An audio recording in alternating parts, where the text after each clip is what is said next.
Sagrada Escritura diz assim: entre os que tinham ido adorar a Deus na festa da Páscoa, havia alguns gregos.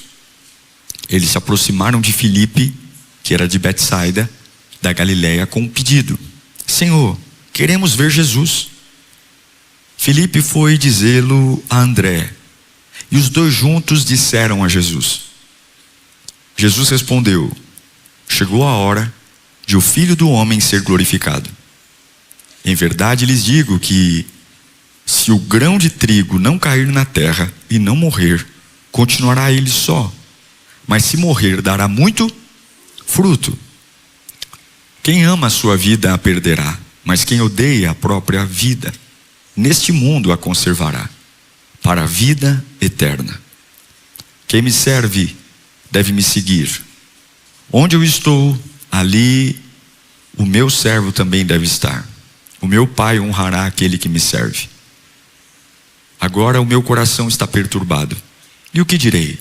Pai, salva-me desta hora? Não, eu vim exatamente para isso, para esta hora. Pai, glorifica o teu nome. Então veio uma voz do céu: eu já o glorifiquei, e o glorificarei novamente. A multidão que ali estava e a ouviu disse que tinha trovejado. Outros disseram que um anjo tinha falado. Jesus disse: esta voz veio por causa de vocês, não por minha causa. Chegou a hora deste mundo ser julgado. Agora será expulso o príncipe deste mundo. Quando, porém, eu for levantado da terra, atrairei todos para mim. Ele disse isso para indicar o tipo de morte que haveria de sofrer. A multidão falou: a lei nos ensina que o Cristo permanecerá para sempre. Como podes dizer, o Filho do Homem precisa ser levantado? Quem é este Filho do Homem? Então Jesus lhes disse: por um pouco mais de tempo a luz estará entre vocês. Andem enquanto vocês têm a luz, para que as trevas não os surpreendam, pois aquele que anda nas trevas não sabe para onde está indo. Creiam na luz enquanto vocês a têm, para que se tornem filhos da luz. Terminando de falar, Jesus saiu e ocultou-se deles. Feche os seus olhos. Pai, nós pedimos a tua bênção nesta manhã, a tua graça, a manifestação da tua presença. É uma manhã de ceia, é uma manhã de memorial. Nada é mais precioso do que a cruz, nada é mais precioso do que o teu sangue. E nós não estamos aqui apenas porque somos religiosos, estamos aqui porque te amamos e queremos ouvir a tua voz. Fala conosco, Senhor, de um jeito que eu volte a viver, que a minha alma doente encontre cura, que a minha mente perturbada encontre respostas, que o meu chamado possa voltar a queimar e arder na tua presença. É o nosso desejo, em nome de Jesus. Esse texto de João 12 é um texto muito importante, é um texto de muita atenção, porque Jesus está muito perto, muito perto da cruz. Há uma oposição muito enorme contra Jesus, conspirações, há um clima pesado em volta de Jesus, líderes religiosos querendo matá-lo. Para Jesus havia uma certeza: a cruz está chegando, a cruz está muito perto. E a cruz era um momento ápice de dor e sofrimento. Mas esse texto de João 12 é interessante porque ele começa, tudo isso que eu li para vocês, começa com uma notícia. Filipe vai até Jesus com André, dizendo: ô Jesus, chegaram aqui alguns gregos, ou seja, não judeus, e eles querem falar contigo, eles querem conhecer o Senhor. Não é apenas uma visita qualquer, não é uma coincidência isso.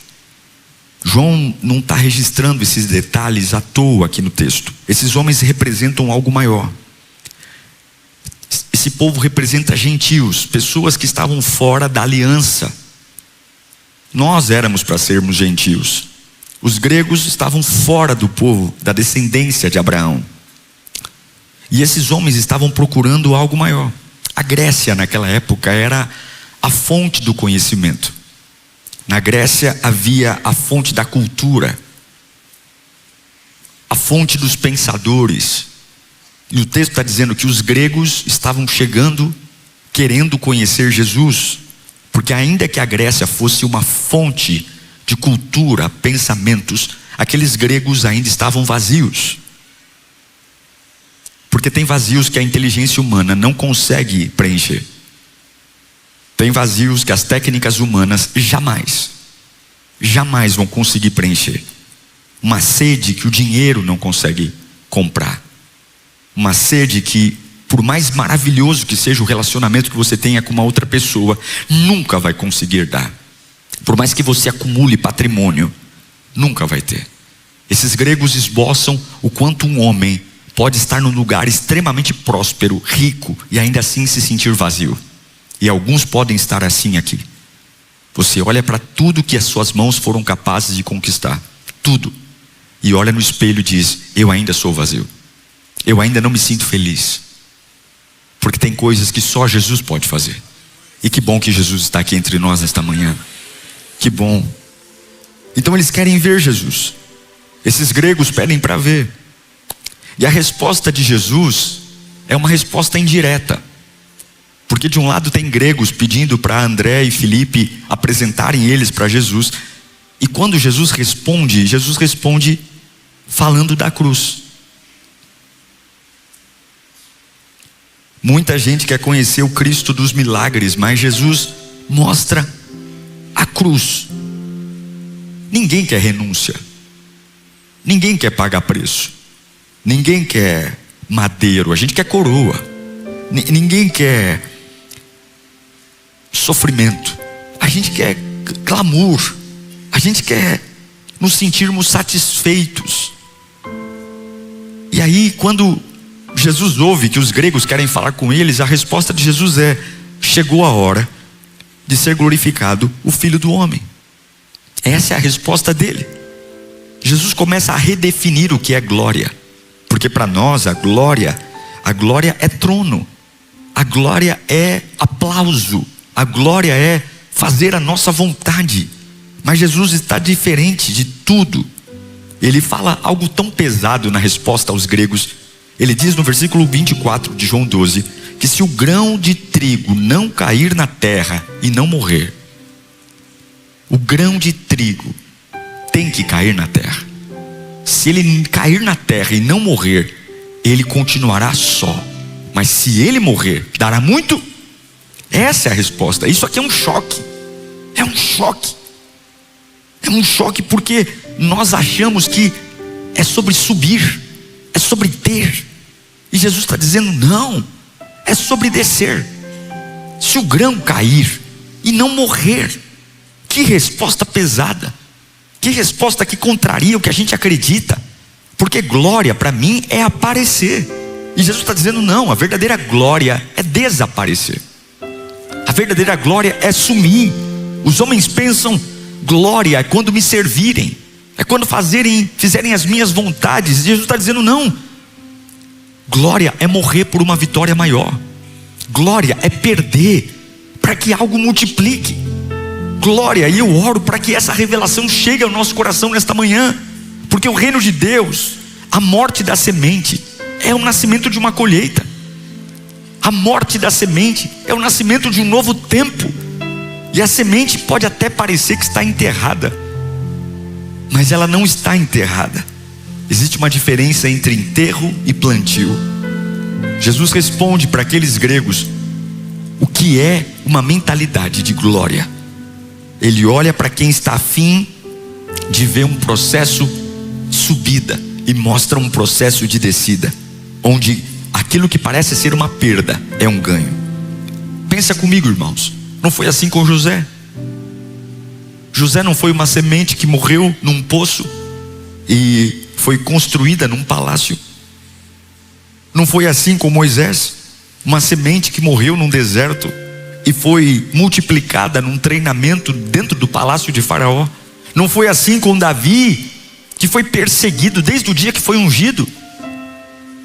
Perseguido por mais de 20 vezes. Saul tentou matá-lo, mas cada dia era uma preparação. E Jesus está dizendo mais uma vez: olha, vocês querem me conhecer? Então o caminho para me conhecer é uma semente que cai e morre. O que é que tem que morrer na nossa vida hoje? O que é que precisa morrer? Enquanto a gente se pergunta, eu quero nascer, eu quero fazer, eu tenho tantos planos, Jesus está dizendo, a multiplicação só virá depois da morte. A multiplicação só virá depois que essa semente pequena cair na terra e morrer. Porque nem tudo que parece sepultamento é sepultamento. Nem tudo que parece fim é fim. Algumas coisas são plantio. São plantio, e talvez alguém esteja vivendo exatamente isso. Você acha que está no momento de, estou sendo enterrado, estão me enterrando, estão acabando comigo. E Deus está dizendo, tolo, eu estou plantando você. Eu estou mexendo com a sua estrutura. Eu estou arrancando coisas que nunca te farão multiplicar, nunca te farão crescer. Parece um sepultamento, mas é um plantio. Só que esse plantio é doido, porque a semente não sabe o que vai acontecer com ela enquanto ela está plantada. A semente não tem noção de nada. Ela vê algo mudando, ela vê algo morrendo, ela vê algo sendo modificado. A semente acha que terminou, mas Deus está preparando uma multiplicação. Você que está sendo plantado nesses dias, e você diz, eu não entendo, porque parece que eu estou morrendo. Deus está dizendo, deixe eu fazer o meu processo em você. É diferente dos homens, é diferente. Você compara a sua vida com a vida do outro, dá uma impressão que você está numa decadência, dá uma impressão que você está perdendo, porque semente não entende processo debaixo da terra. Apenas confie, semente, não queira entender. Você é uma semente, eu sou uma semente. Quem é semente aqui? Então não queira entender o que acontece debaixo da terra. Eu não controlo a umidade, eu não controlo o apodrecimento, eu não controlo, eu só sei de uma coisa, uma promessa: eu vou ser agente de multiplicação. Eu vou ser agente de multiplicação. Levante suas mãos para cá. Deus não errou nunca, nunca cometeu um erro. Deus nunca cometeu um equívoco. Deus nunca cometeu nada. Deus não é atrapalhado como nós. Eu profetizo em nome de Jesus, mesmo sem entender, nesta estação da sua vida, se você confiar em Deus e confiar na glória que Ele está fazendo, nesta situação de morte haverá multiplicação. Confie. Então ele manda mais um recado para os gregos. Além de falar da cruz e falar da semente, ele diz no versículo 25 de João 12: aquele que ama a sua vida vai fazer o quê? A perderá. A nossa carne quer nos preservar. A gente tem ego, orgulho, vaidade. E Jesus está dizendo, não, eu não quero que você se preserve. Eu não quero que você cuide de você. Aquele que tentar preservar a sua vida, amar a sua vida, se autodefender, se autoproteger, Jesus está falando que vai se perder.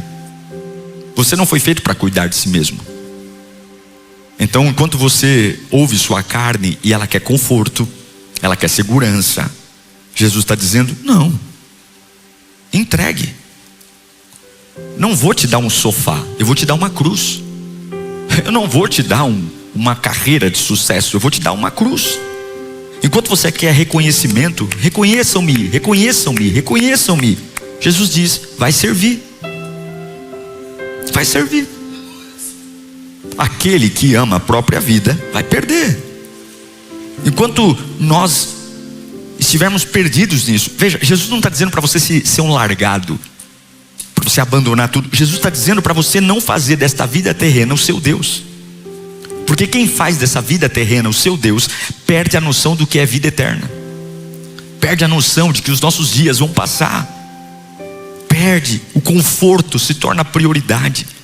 Minha vontade, minha cabeça e o propósito vai perdendo espaço. Minha vontade crescendo, propósito morrendo. Minhas vontades crescendo, propósito morrendo. Minhas ideias crescendo, propósito morrendo. Porque quando a aprovação dos homens se torna uma prioridade, a aprovação de Deus perde o valor. Quando eu quero que os homens me vejam, as pessoas me aplaudam, a aprovação de Deus vai morrendo. Aquilo que você tem medo de perder, controla você.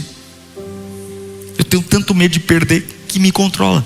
Eu tenho tanto medo que me controla. Por isso Jesus é livre. Ele é livre. Ele não tem medo dos homens. Ele não tem medo da cruz. Ele entende que é um processo difícil, mas ele é livre. Porque quem nada tem a proteger, torna-se alguém impossível de se manipular. Como é que eu manipulo alguém que não tem medo de perder? Como é que eu faço chantagem emocional com alguém que não tem nada a perder? Mas quando eu tenho algo a perder, por isso que ele diz, quem ama a sua vida, perderá. É por isso que talvez a sua vida espiritual esteja sofrendo demais. porque você parou de ser livre para proteger-se, para cuidar de si mesmo, o tempo todo preocupado com você. Mas hoje, diante de você, tem uma cruz. Se você quer uma glória diferente das glórias humanas, que duram um final de semana, que dura um dia, que dura um retrato, que duram uma festa de aniversário, que duram um dia de casamento, são glórias bonitas, mas são glórias pontuais, que você tira a foto e acabou. Mas se você quer uma vida de glória, uma vida onde você será honrado, diante de você hoje não tem um trono, diante de você tem uma cruz. A cruz que vai trazer a grande dignidade, que vai transformar a sua vida. Porque a cruz não é sobre morrer, a cruz é sobre colocar um propósito acima do meu sofrimento, é colocar um propósito maior acima da opinião dos outros, é sobre colocar um propósito que vai mover a minha vida, se eu tiver o que quero e se eu não tiver o que quero. Porque quem vive apenas para conservar a vida, nunca vai descobrir para que nasceu. Nunca. Começa fazendo uma coisa, não termina. Começa servindo numa área, não vai servir, porque a gente não consegue nada, porque quer conservar quem é. E aí Jesus olha e diz: quem quer perder a sua vida, quem quer proteger a sua vida, vai perdê-la. E ele continua dizendo aos gregos e para a multidão: quem me serve, siga-me. Repita comigo: quem me serve, siga-me. Então ele fala da semente, ele fala da perda, ele fala da cruz, está tudo conectado. Mas agora no seu discurso, quando André e Felipe vai dizer, tem os gregos aqui querendo com você, falar com você, ele entende que tem um monte de gente admirando ele, tem uma multidão, porque Jesus é um milagreiro. Jesus faz milagres, ele levanta o paralítico, ele ressuscita mortos. Jesus é maravilhoso, Jesus é tudo que uma pessoa que sofre precisa, porque ele é o Buscopan, ele é o alívio, ele é a anestesia, ele é o tramal. Quem tem Jesus para de sofrer. E aí ele vai dizer uma coisa linda: quem me serve precisa me seguir. João 12:26. É maravilhoso, porque tem um monte de gente emocionada ali dizendo: ai, lindo, ai, maravilhoso, ai, Jesus, que coisa linda você é, ai, que Deus maravilhoso. Mas o fato de estar emocionado com ele não significa que a gente se parece com ele. Veja, Jesus não diz assim: quem me serve me aplauda. Não. Ele não vai dizer também: quem me serve concorde comigo. Quem me serve frequente minhas reuniões, meus cultos. Não. Ele vai dizer: quem me serve, siga-me. Quem me segue, vem atrás de mim. Vem comigo. Vem sem medo. Vem sem olhar para trás. Vem. E a gente prefere uma ocupação. Ele não diz: quem me serve, fique numa área de voluntariado. Quem me serve, não falte na quinta B-Power. Não, quem me serve, siga-me. Porque servir não é uma ocupação, seguir é uma direção. É dizer o seguinte: eu quero segui-lo, eu quero servi-lo, então eu preciso seguir em direção a ele. Então tudo que está conectado em mim vai em direção a ele. Gente, existe uma diferença entre trabalhar para Jesus e caminhar com Jesus. Eu posso trabalhar para Jesus e não caminhar com ele. Eu posso fazer tudo o que ele quer que eu faça numa direção errada. Eu posso fazer exatamente o que a cartilha manda e fazer tudo do jeito errado. E posso estar sofrendo exatamente por isso, porque quero dizer: mas eu amo Jesus, mas não é sobre amar. Ele diz: quem me serve, siga-me. Não é só me amar, é estar no caminho, na direção que eu estou. Veja, Judas trabalhava para Jesus, ele era o tesoureiro. Ele trabalhava, ele estava sentado à mesa. Mas João caminhava com Jesus. Existe uma diferença entre o Judas e o João. Não é sobre carregar atividades, é carregar uma intimidade. Não é sobre saber onde Jesus está, mas é saber para onde Jesus está indo, para onde ele está caminhando. Eu sei que ele está na Lírio, mas o que ele está fazendo nessa temporada? O que ele está fazendo agora? Que vento ele está soprando? Porque eu posso conhecer um Jesus que não está mais aonde eu achava que ele estava, porque ele se move. E eu quero dizer nesta manhã, há uma glória que Deus está te chamando. está te chamando, porque alguns vieram aqui para dizer: eu quero conhecer Jesus, mas não vai ser sentado na poltrona da tua casa comendo pipoca e tomando guaraná. Jesus está dizendo: eu não tenho nada para te oferecer além da cruz nesse momento, porque esse texto é desconfortável. Seguir Jesus, ele é maravilhoso até o dia que ele mostra a direção do Calvário. Seguir Jesus é maravilhoso até o dia que ele te encosta na parede e fala: a partir daqui é prego, é coroa de espinho. Se você quer seguir-me, se você quer servir-me, siga-me. Não adianta chorar no culto, não adianta vir fazer um curso de Lírio Play, não adianta você estar aqui todas as reuniões, não adianta fazer uma oferta abençoada. Seguir Jesus não é apenas ir aonde ele te abençoa, mas é ir aonde ele manda. É aonde ele manda. Não é fazer onde ele diz: faça aquilo que você vai ganhar dinheiro, mas é onde ele manda. É abandonar o pecado, é abandonar o passado, é abandonar as coisas que me corrompem, é abandonar coisas. Mas eu fiz tanta coisa ruim, mas não precisa fazer mais. Não precisa, todos nós podemos mudar, todos nós podemos fazer algo diferente, porque há lugares onde a vontade de Deus dói. Há lugares onde obedecer custa dinheiro, custa amizade, custa relacionamento. Onde há lugares onde servir a Deus, a gente vai chorar, a gente vai ter que ouvir coisa que não quer ouvir, a gente vai ter que engolir sapo. Há lugares onde a fé exige. Foi assim com Abraão. Abraão não foi confortável, ele largou tudo para seguir uma visão. Foi assim como José teve que perdoar os irmãos quando os irmãos jogaram ele num poço. Foi assim com Paulo, foi assim com Cristo. E é o mais impressionante. Ele está dizendo: se você quiser me servir, siga-me. O que ele está dizendo é: se você conseguir vir atrás de mim, a minha presença sempre vai estar com você. A minha presença sempre vai estar com você. E o que eu mais quero na minha vida é a presença de Deus. Tem pessoas que são vitais, mas nunca ao ponto de serem como Cristo. Se eu tiver Jesus, eu me levanto. Se eu tiver Jesus, eu me ergo. Eu quero que você levante suas mãos para cá. Eu quero que você declare na sua alma hoje: Jesus Cristo, eu vou te seguir. Eu vou te seguir. Não pode não ser confortável, mas eu vou te seguir. Vai dizendo para ele: pode não ser agradável, mas eu vou te seguir. Eu posso ter perda financeira, mas eu vou te seguir. Eu posso ter problema de relacionamento, mas eu vou te seguir. Eu posso chorar a noite toda, mas eu vou te seguir. Quantos escolheram seguir a Jesus aqui? E aí ele vai dizer que aquele que me serve, me segue. Só que ele não termina o versículo aí. Ele fala assim, ó: onde eu estiver, o meu servo também estará. Aquele que me serve, me segue. E onde eu estiver, meu servo também estará. Muita gente lê esse texto achando que Jesus está falando do céu. Não. Existe algo mais profundo aqui. Ele está dizendo que aquele que me serve, seguindo, não fazendo, seguindo, é servir na direção certa, do jeito certo, com o coração certo. Esse que me serve, onde eu estiver, o meu servo estará. O que ele está dizendo é que quem caminha comigo participa da minha presença. O maior presente de Deus não é o que você quer que ele te dê. O maior presente de Deus é a presença dele. A presença de Deus. Só quem já teve prova da presença de Deus sabe do que eu estou falando aqui. Só quem já foi envolvido por uma presença que não dá nem para explicar como é. Não dá para pôr num livro, não dá para pôr numa lousa. Só quem já foi envolvido por uma glória. Quando você se sentia um cacareco humano, quando você se sentia mais perdido que cego em tiroteio, quando você não sabia para onde ir, aquela presença apareceu a você. Aquela presença envolveu você em dias difíceis, de decisões difíceis. O maior presente foi aquilo, a presença. Se alguém me servir, estará onde eu estou. Põe o 26 para mim. Mas vem algo tão poderoso aqui. Leia comigo: quem me serve deve me seguir. Onde eu estou, ali o meu servo também deve estar.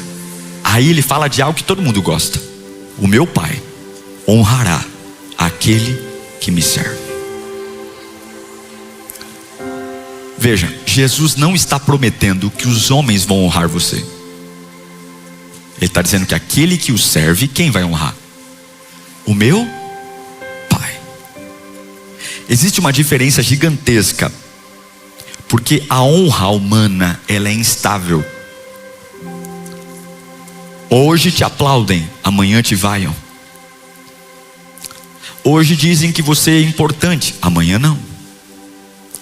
Hoje gritam hosana, amanhã gritam crucifica-o.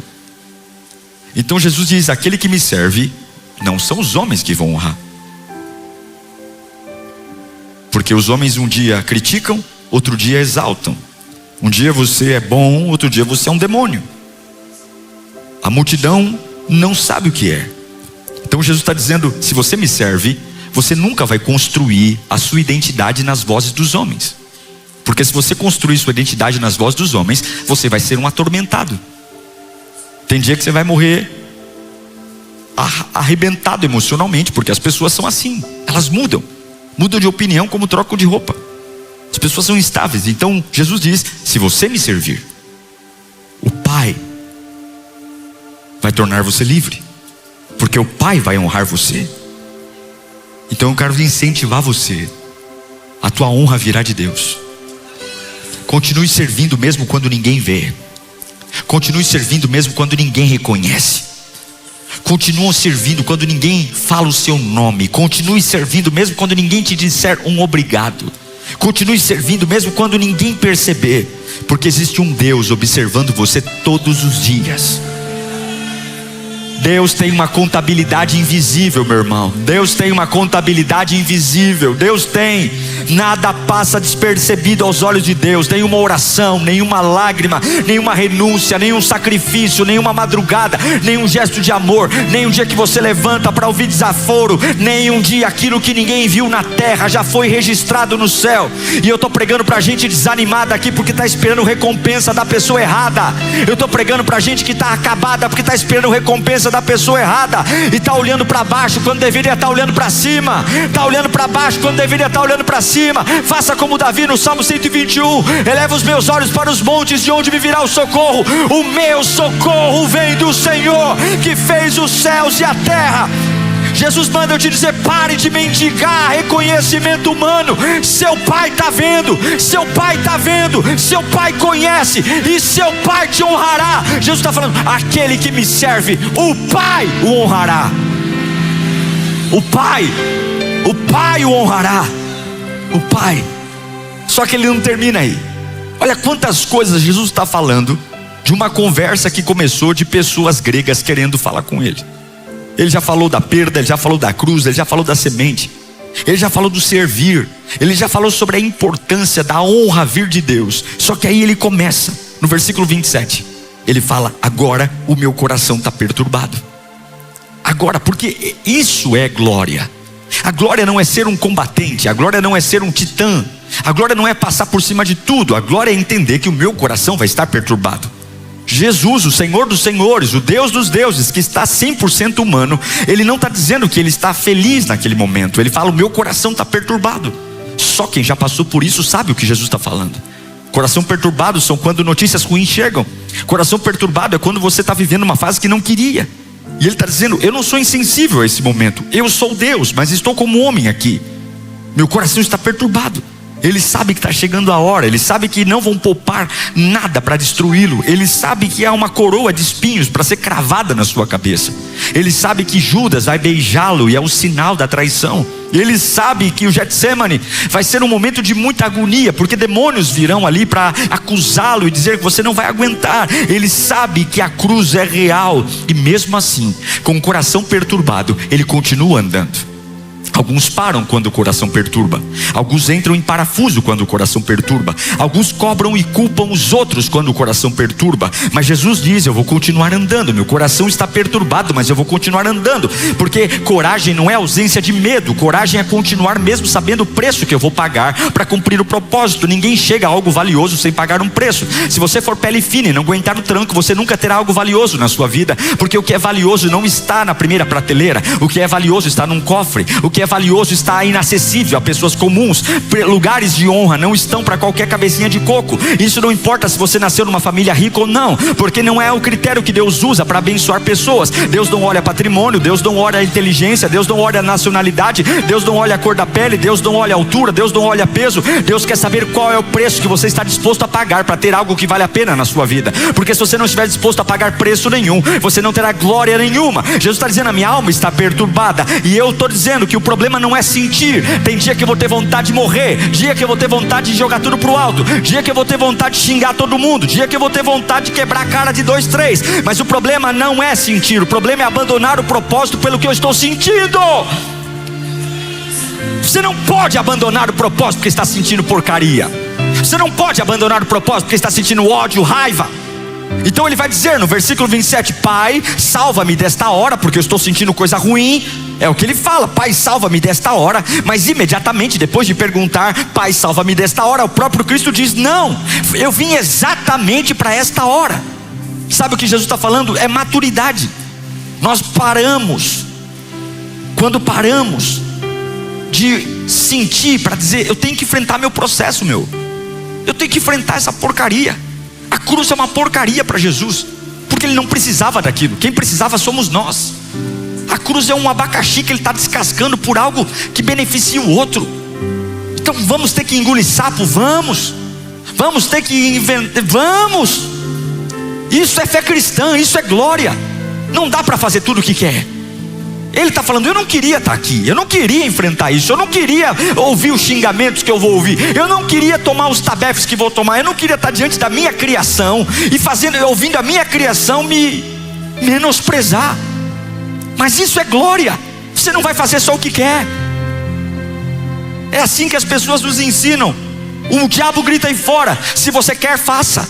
Se você sente vontade, é seu direito. E Jesus está dizendo, não. Esta é a glória do final de semana, a glória eterna.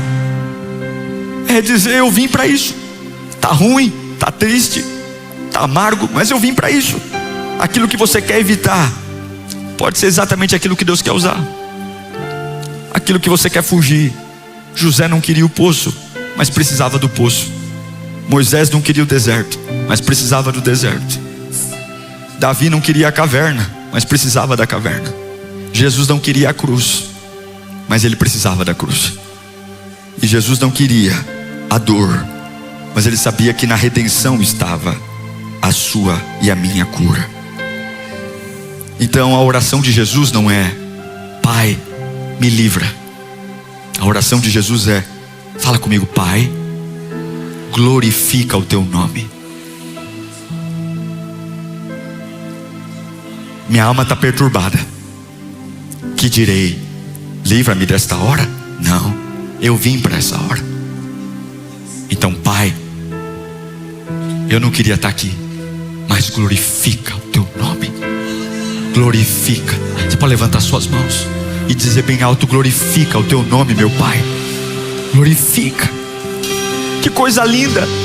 Ele começa dizendo, minha alma está angustiada, mas ele destrói o extremo, porque ele fala, minha alma está angustiada, mas glorifica o teu nome.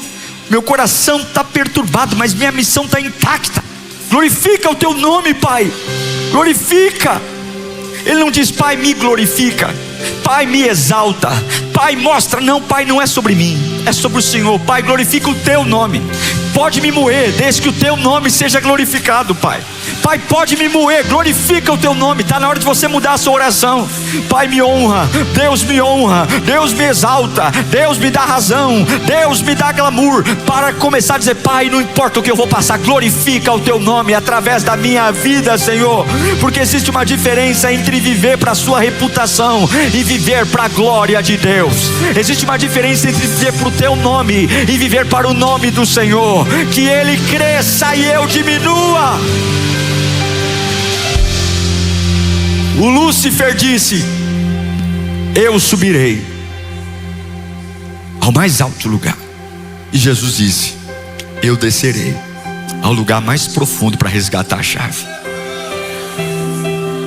O Lúcifer quis o trono, Jesus aceitou a cruz. O primeiro Adão comeu a fruta porque alguém disse para ele que ele poderia ser como Deus. O último Adão se esvaziou de ser Deus. É por isso que Paulo escreve em Filipenses 2, 8 e 9: sendo encontrado em figura humana, humilhou-se e foi obediente até a morte, e morte de cruz. Por isso Deus o exaltou à mais alta posição Ele deu um nome que está acima de todo nome.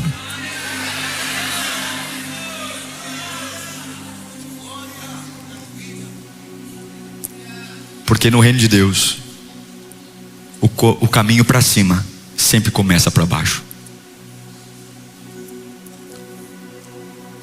Sempre. Sempre. E ele vai para a cruz. Mas ele diz no versículo 31: chegou a hora deste mundo ser julgado, e agora será expulso o príncipe desse mundo. Até aqui a cruz era um sinal de sofrimento, sabe? Onde aqueles que seguem a Jesus falam: puxa vida, mas que vida lastimável essa. É como semente que morre para multiplicar. É não proteger a minha vida para eu ganhar uma vida. Mas só tem perda. Mas aqui Jesus mostra o outro lado. Ele diz: está chegando a hora de julgar esse mundo, e agora será expulso o príncipe desse mundo. Porque aqui a cruz deixa de ser apenas um lugar de sofrimento para ser um lugar de guerra. E eu encerro esta palavra dizendo que Jesus não está caminhando só para uma execução. Jesus sempre caminhou para uma grande batalha. Uma batalha. Uma batalha. Calvário não é só dor, Calvário também é campo de vitória. A cruz não é o lugar onde o inferno vence, é o lugar onde o inferno pensa que vence. Mas o inferno está perdendo a cada passo em direção à cruz. Em cada passo em direção aos pregos, em cada passo em direção à renúncia, em cada passo quando eu vou olhar para o mundo e dizer: eu tenho um Deus, eu tenho uma escolha. Eu não vou ser meio morno, eu vou ser quente. A cada passo em direção à vitória. Porque o diabo imagina que ele está eliminando Jesus. O diabo imagina que ele está pegando o Deus, que é a segunda pessoa da Trindade, está acabando com ele, quando na verdade o diabo está cumprindo uma profecia. A profecia que foi declarada 700 anos antes, que um próprio Deus viria e morreria pela sua criação. O diabo achou que estava fechando uma porta, mas na verdade quando o diabo achou que estava fechando a porta, ele nem estava percebendo que o véu do templo ia se rasgar de alto a baixo, para que todo homem de qualquer parte do planeta tivesse acesso àquilo que só o sumo sacerdote tinha acesso. Porque o que parecia derrota não era derrota coisa nenhuma, era vitória. O que parecia uma semente sendo destruída era uma multiplicação que alcançaria a América, a Europa, a Oceania, a África. O mundo inteiro ouviria sobre o nome que ninguém pode contê-lo. Aleluia. O que parecia ser o fim era o começo de uma nova era. Uma era onde a lei foi cumprida em Cristo e todo homem teve acesso à graça de Deus. É por isso que ele diz no versículo 32: quando eu for levantado, olha o versículo 32 de João 12: mas quando eu for levantado, atrairei todos a mim, todos a mim. Não era sobre a cruz vazia, não era sobre a cruz maldita, é sobre levantar um trono de glória através da dor, é sobre levantar um trono de glória. E esse é o mistério mais lindo do Evangelho, porque aquilo que era um símbolo de maldição se tornou um símbolo de redenção. Era para eu estar morto, estou vivo. Era para estar quebrado, estou inteiro. Era para estar desgraçado, estou cheio de graça. Era para ir morrer no inferno e vou morar no céu. Não é sobre pecado, é sobre justificação. É a maior história de amor já contada. É o inferno derrotado. É o Cristo, Filho do Deus vivo. É Jesus. A cruz é sobre dívida paga. A cruz é sobre véu rasgado, condenação removida. A cruz é sobre céu aberto. A cruz é sobre o lugar. E agora ele atrai brasileiros, americanos, venezuelanos. Você acha que o sistema da Coreia do Norte vai poder impedir Jesus de entrar lá? Você acha que o sistema comunista da China vai impedir Jesus de entrar lá?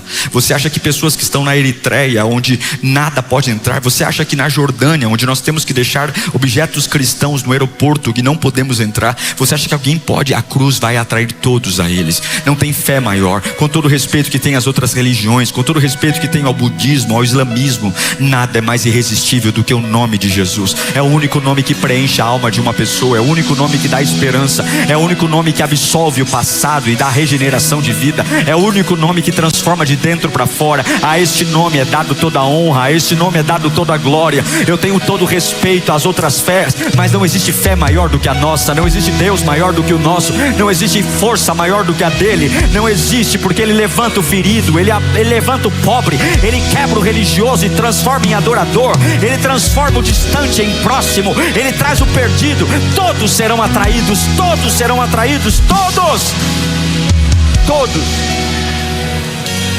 E aqui tem um ouro que eu só percebi quando terminei a pregação. Você vai perceber em vários momentos desse texto de João 12, vários, Jesus chamando Deus de Pai. Pai, Pai, glorifica o teu nome. Pai, livra-me desta hora, mas eu vim para esta hora. Pai, fala comigo. Pai, Pai, Pai. Isso aqui não é só um detalhe, isso aqui é uma mensagem. Porque a cruz não veio só resolver a nossa culpa. A cruz veio resolver a nossa orfandade. Tem gente aqui que se sente órfão. Órfão de pai, órfão de mãe. Alguns são órfãos até de pais vivos. Mas Jesus lembra o tempo todo na cruz: Pai, Pai, Pai, Pai, Pai. Porque a cruz transforma fugitivos em filhos. A cruz transforma sofredores em filhos. A cruz transforma abandonados em filhos. A maior tragédia do Jardim do Éden não foi perder o Jardim do Éden, foi perder a paternidade. O Éden afastou os filhos da presença do Pai. E céu não é consequência, céu é o meu destino. Pai, Pai, a cruz te dará de volta a sensação de que o Pai está vivo, o Pai está com você. O filho pródigo achava que precisava voltar para casa, mas o filho pródigo não precisava da casa, o filho pródigo precisava do Pai. Ele não tinha saudade do quarto, ele não tinha saudade da sala, ele não tinha saudade da cozinha, ele não tinha saudade de nada. Ele tinha saudade do Pai, o Pai, o Pai, o Pai, Pai, Pai. Eu encerro dizendo que o inferno nunca entendeu. Pilatos nunca entendeu. A multidão nunca entendeu. Ninguém vai entender. Mas o reino de Deus tem a capacidade de esconder vitórias dentro de derrotas aparentes. Quando Deus assume o controle da nossa história, até os ataques viram propósito, até o espinho. Veja, esta palavra é muito simples. Tudo começou com pessoas que queriam ver Jesus. Ele diz: ver é uma coisa, me seguir é outra. Está disposto a morrer? Está disposto a perder? Está disposto a sacrificar? Está disposto a entender que a grandeza começa descendo? Está disposto a receber reconhecimento do Pai e não dos homens?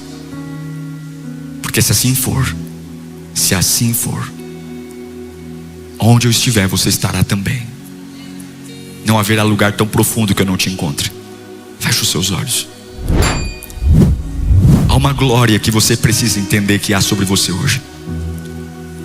Mas você tem vindo à igreja, tem chorado, se emocionado, tem achado tudo maravilhoso, porque existe um vazio que só Jesus pode preencher. Não, você pode ter agenda lotada, você pode buscar compromissos o tempo todo, você pode correr como um destrambelhado para casa de um, para casa de outro, mas tem um buraco que só Jesus pode. Mas enquanto você quiser preservar a sua vida, cuidar da sua vida, quem quer cuidar de si mesmo vai perder a vida. Largue tudo, confie nele, se torne livre de novo, desarme-se, se torne livre de novo, volte a sorrir de novo, volte a ter uma vida prazerosa de novo. Volte, venha para a cruz, aceite perder, aceite, porque aquilo que parece uma derrota será uma vitória, aquilo que parece um fim será um começo. Deixa Jesus tocar em você, deixa Jesus transformar você, deixa Jesus mexer em você, deixe Jesus, siga-o, não apenas veja-o, siga-o, não apenas ame-o, siga-o, tenha coragem de comunicar às pessoas que você é um cristão.